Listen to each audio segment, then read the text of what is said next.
Hey, we're here to talk about labor contractions today.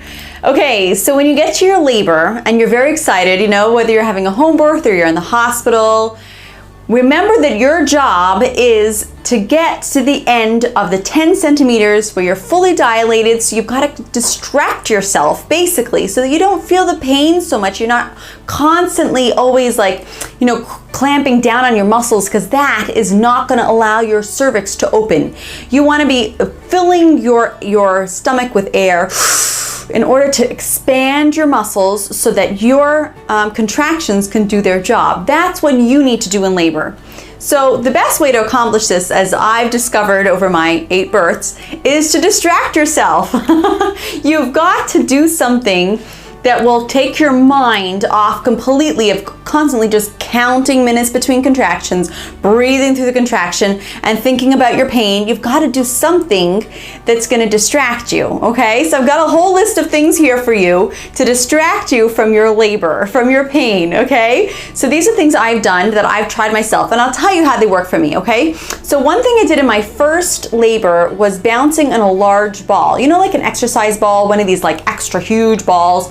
So you get down on that ball and you're moving your legs out so that you're opening up, so that the baby's head has room to go down, and you're breathing through that and bouncing on that ball. I felt that it had some relief, especially for back labor.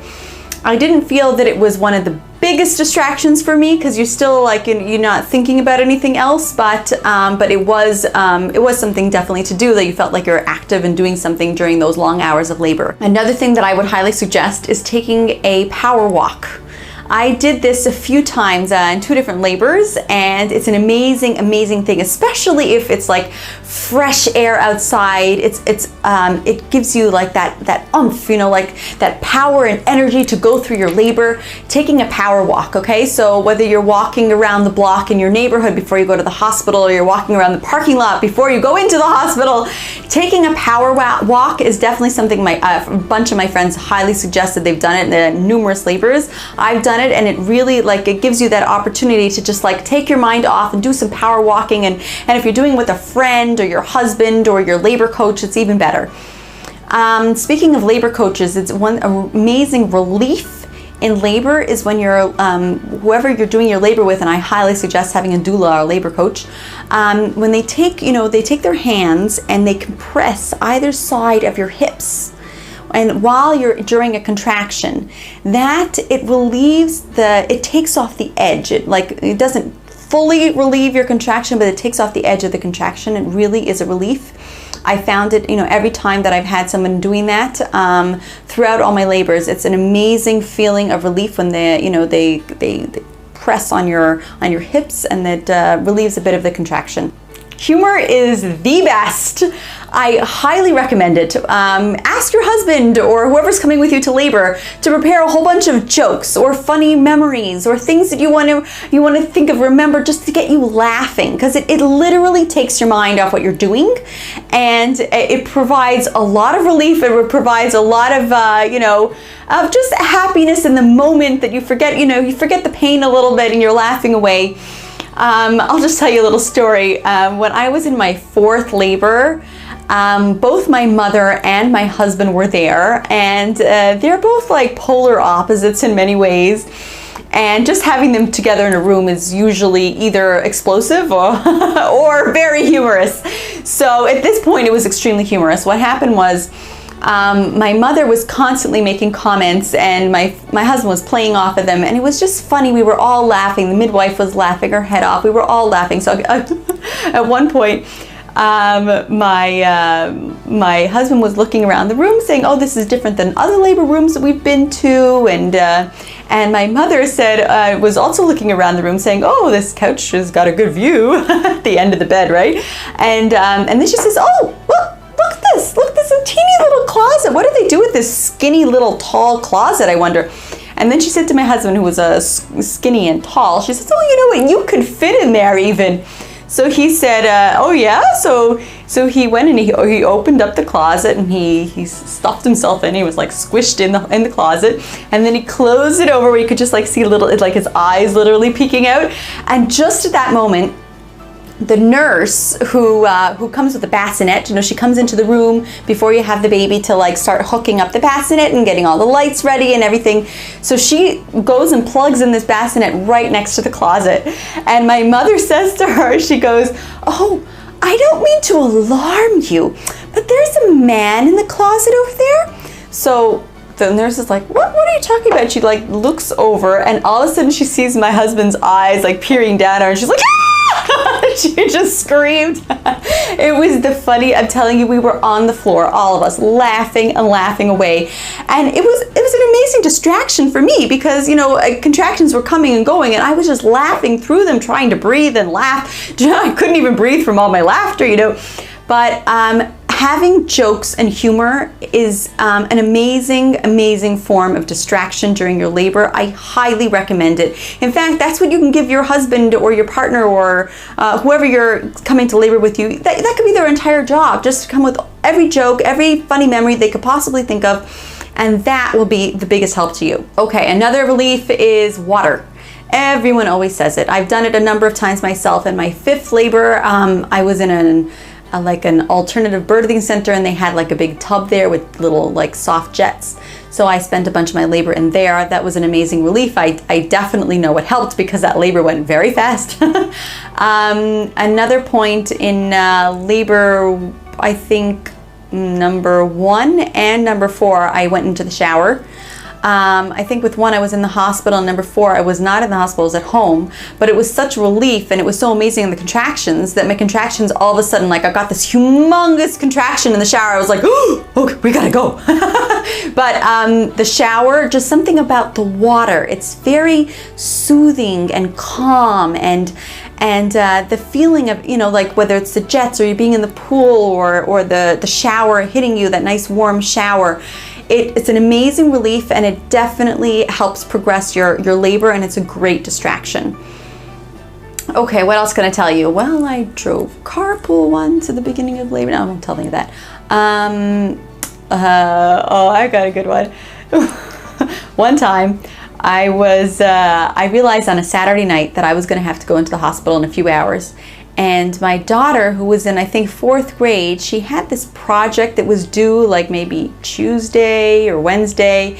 It was an inventor's project where they researched an inventor, and she actually researched the inventor who had invented toilets.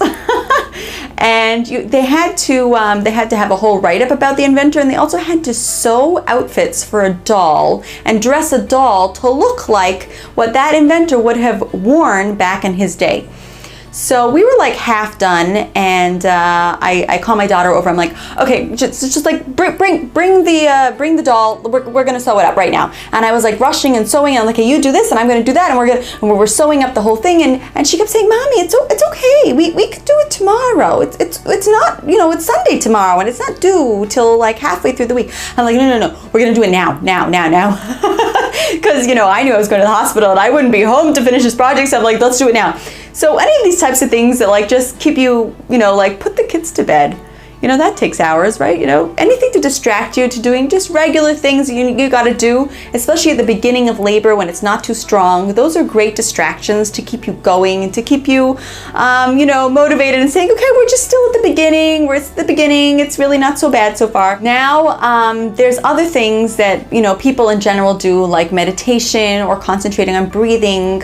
Those haven't personally been my favorites, so I'm not going to suggest them. But if that's your personality, you need to know what's good for you. Well, you know, there's a lot of things about breathing and concentrating and meditating and yoga. There's a lot of people that do those things and they work for them, but you need to know yourself and what works for you. That's really what's important here. Okay, this is one that someone told me that was such a beautiful idea.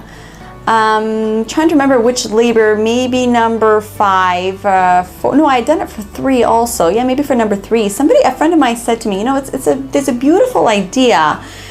She said, you know, like the pain of being childless is greater than the pain of labor.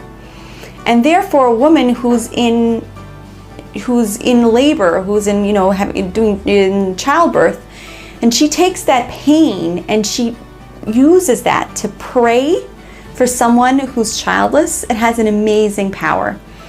And I was like, wow, that's really beautiful. I was like, I think I'm gonna try that. And I do remember doing that with labor number 3, with my 3rd child. It was like I'd gone into labor in the middle of the night. I got to the hospital and I was there, I don't remember, 12 hours in labor, and things were progressing, but very slowly, and I had a lot of time to myself. And what happened was, when a contraction would come along, I would start saying, like, I think I was praying for 3 people, and I would start saying their names and like praying for them, and it was an amazing feeling for me that I was using the pain of what I was going through for a higher purpose, not just I'm just sitting here for hours and in pain and there's no purpose. I felt like there was a higher purpose to what I'm doing, and it was an amazing distraction for me. And I'll tell you what happened was, I think I did it in labor 3, 4, and in 5. When I was in labor in 5, I was praying for 3 different people. One was a friend of mine who didn't have children, and another one was a friend of my husband's, him and his wife, they didn't have children. Another one was my neighbor's daughter. So I was praying, and I was really, trying to like have these people in mind through the contractions and the pain and everything. And what ended up happening was 9.5 months after this baby was born, my baby was born, my husband's friend and his wife, they had a baby. And I was ecstatic. I was like, wow. I mean, like, I'm sure they were doing other things and they were doing other measures, and I don't know what they were doing medically. But I felt like, wow, maybe what I did had an impact on this. And it was an amazing feeling overall for myself, but even, during the labor itself, that my pain was going to a higher purpose. Okay, now I'm gonna give you my favorite one. This one got me through my last labor, and I have to tell you that ever since, I've been kicking myself why I didn't do it with all the other labors. It was the #1 best idea possible for my personality, that is. But it was music and like playing the drums.